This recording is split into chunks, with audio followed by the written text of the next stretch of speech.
How do you grow a prayer plant? Well, let's find out.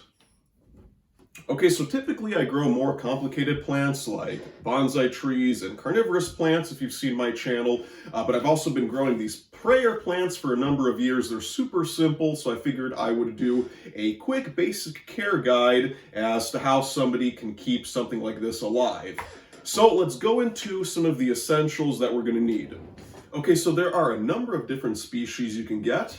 These two are Marantas. This one is typically labeled a Calathea, although I think they reclassified this. There's a number of them, but there really isn't one that is a whole lot harder than other ones. Some of them have a little bit different requirements, but if you follow the basic care guide in this video, all of them should be doing just fine. So I'm going to summarize it before I start this video. Basically, this is just a tropical plant from South America. So if you keep it at room temperature, keep it moist, and give it good enough lighting, they should grow for you just fine. All right, so the first thing I'm going to cover is the light. How much light do these plants need? Well, high light conditions will kind of burn the leaves. If it's low light conditions, they won't get enough light. So you want to strive for a medium level of light. Now, what does that mean?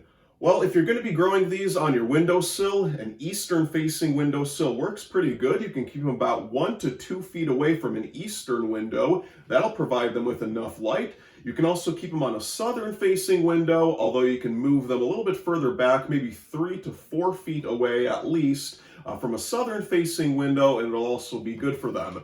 Now, believe it or not, this one has been growing on a northern facing window, although it is right up against that northern facing window. But as you can see, the colors are a little bit less intense on these leaves. Now, this is a variety that has more greener leaves, but I just wanted to mention that because even in a northern facing window, I grew a plant from this size to this size. Obviously, it's not recommended, but that just goes to show you they don't really need too much light. If you're keeping them by a window in your house, they should do just fine. All right, so what if you live in a dimly lit apartment building, or you want to keep these plants in your bedroom, or you have some kind of grow space that is overcrowded with plants and they're not getting enough light? Well, you can supplement your light with LEDs. So what I figured I would mention is the YesCom 225 white panel. This LED panel runs for about $22, and it's become kind of a standard in the carnivorous plant community, but it works perfectly fine for house plants as well, because house plants typically don't even need as much light. So you can buy something like this, and you can mount it even like 4 to 5 feet above the plants, and that'll provide perfectly enough light for some of these Marantas and Calatheas and other prayer plants. Now, if you want something stronger, this is a Sansi 70 watt grow light. Link is also in the description. And you can mount something like this even 5 to 6 feet above your plants, and it will provide really good lighting. It's a little bit more expensive, but I figured I'd mention it anyways in case somebody has a huge area of houseplants they want to illuminate a little bit more than just that YesCom 225 panel. And then for some people who just like the screw-in bulbs instead of these LED panels, they don't really want to mess around with mounting them, I've also included a bulb that can screw into a desk lamp type socket, and you can keep that one maybe like 3 to 4 feet away from your plants as well. All the links are going to be in the description down below. Okay, so we have our medium level of light. Now, what kind of potting soil are we going to need for these plants? Well, basically, you want a fast draining mix that is going to hold a little bit of water, because basically how you want to water these is very, very thoroughly, and then it should stay moist for a while, and then once the top starts to dry out, you water them again. So what do I recommend? Well, my go-to is going to be this Espoma brand organic potting mix. If you can find this, this will work really, really well. I prefer to just stick them directly in this stuff and they grow fine. Although some people, if they can't find this, what I recommend you pick up is this Nature's Care organic and natural potting mix. This will work as well, although I do highly prefer this Espoma brand. Now, like I mentioned, These plants can suffer from root rot if you're watering them too much. So if you aren't as experienced in growing house plants, you're not really sure if you're providing too much water or you've had some trouble in the past with these dying, then what I would recommend is picking up an extra bag of just pure perlite. It doesn't really matter which brand. And I would mix about 3 parts of this, or like 3 scoops of this, to 1 part or 1 scoop of this perlite. That'll help improve the drainage, and that would be a perfectly acceptable potting mix for a plant like this. But like I said, you should be able to put them just directly in this organic potting mix, and they will be doing perfectly well if you know how to water. The next thing that people worry about is the humidity. Now, what I would recommend is you don't worry about that at all. I grow these in regular room humidity. I don't have any humidifiers or terrariums or anything. And as you can see, they're growing perfectly fine. And if you do want to add a humidifier, you can do that. But like I said, I just really wouldn't worry about it too much because I've never personally worried about the humidity around my prayer plants, and they all grow fine. So the next thing I'm going to talk about is watering your plants. These shouldn't ever be sitting in water. However, you should be keeping them moist. What I do is I water it very, very thoroughly. Basically, you soak this, you water it until the water is running out of the bottom. You can do that over a sink. And then you wait for the top layer of soil to start drying out again. In a pot like this, I wait for the top ½ inch of the soil to dry out. This is kind of a similar thing. I wait for the top ½ inch.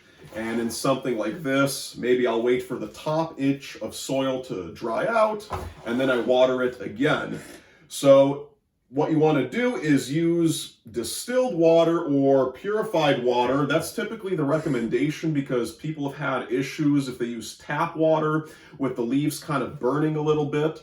I honestly haven't experienced that, and I live in the Chicago suburbs where the water isn't that great, but as you can see, this is watered with straight tap water that just sits out overnight so the chlorine evaporates, and the leaves are perfectly fine. I mean, we have some brown spots, but that's normal. But since this is a video where I wanted to recommend the best possible care, what you can do is get a Brita filter and just filter your water through this and water it with that. Or what you can do if you really, really want to prevent any kind of issues is just get some distilled water from the store. But that should be kind of like an extreme case. Like I said, filtered water is perfectly fine, and I personally just water mine with tap water from the sink that stood out overnight, and they grow fine. So the next thing I wanted to recommend is fertilizer, because all plants, they kind of need fertilizer to stay growing and healthy. And now what I recommend is getting an organic fertilizer. So here we have this Job's organic fertilizer. It's kind of like a powdered form. And there's also this Spoma brand. It's kind of matching the potting soil I showed you earlier. And this is a liquid fertilizer you pour into your watering can, and that works really good too. And the reason I recommend these organic ones, and if you want to get a little bit more fancy, you can get this Fox Farm Grow Big plant food. It's a little bit higher nitrogen, so this will work really well. And the reason I recommend organic is because there's less of a chance of you over-fertilizing and burning the roots, which can happen with the chemical fertilizers sometimes.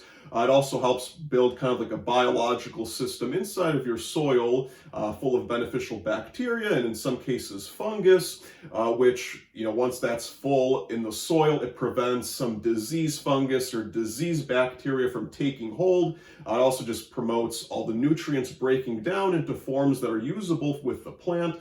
So I always recommend getting some organic fertilizer. However, if you do want to use something that is just kind of any old chemical fertilizer, I recommend this Osmocote flower and vegetable. This is a little bit stronger. It's 14-14-14 as opposed to some of these which are like 4-4-4 or 5-5-5. But you just use it how it recommends on the back of the label, and this will be perfectly fine for a number of months as well. So how do you fertilize your plants? Well, it's going to depend on the brand that you buy, but all of these have instructions on the back. So with these liquid fertilizers, obviously you add them to your watering can and you mix it up and then you water your plants with it. So something like this, which is a 2-2-2, is pretty weak. This one is a lot stronger. So you can use about 1 to 3 doses of this. What they recommend is about 2 to 3 doses per gallon, and this is kind of like a self-measuring thing. So you pour it out, it stops pouring, you flip it back over, and then you can pour out another amount. It measures itself. So you do 3 of these kind of turns into a watering can, and that'll be fine. If you're using maybe like a half-gallon watering can, of course, you cut that down and use only about 1 to 2 doses of this. I would go with 2 to 3 doses because this is pretty weak. Like I said, it's only 2-2-2. Something like this is a little bit stronger. This is about 6-4-4. So they say add about 2 to 3 teaspoons per gallon every other watering, and that'll be perfectly fine. Now, if you don't want to use the liquid fertilizer and you prefer just adding pellets into your potting soil, what you can do is take this, and this is like a dry powder. It's 4-4-4, which is a pretty weak fertilizer. So you can add about 1.5 tablespoons for about a 4-inch pot. So something like this, it's a little bit smaller. It's about a 3-inch pot. I'd add maybe like 3/4 tablespoon of this powder, and it should last for about, I'd say, 4 to 5 months. And I just fertilize these year round. Of course, since they're tropical plants, they're always going to be growing. So I like to have that fertilizer in there all the time.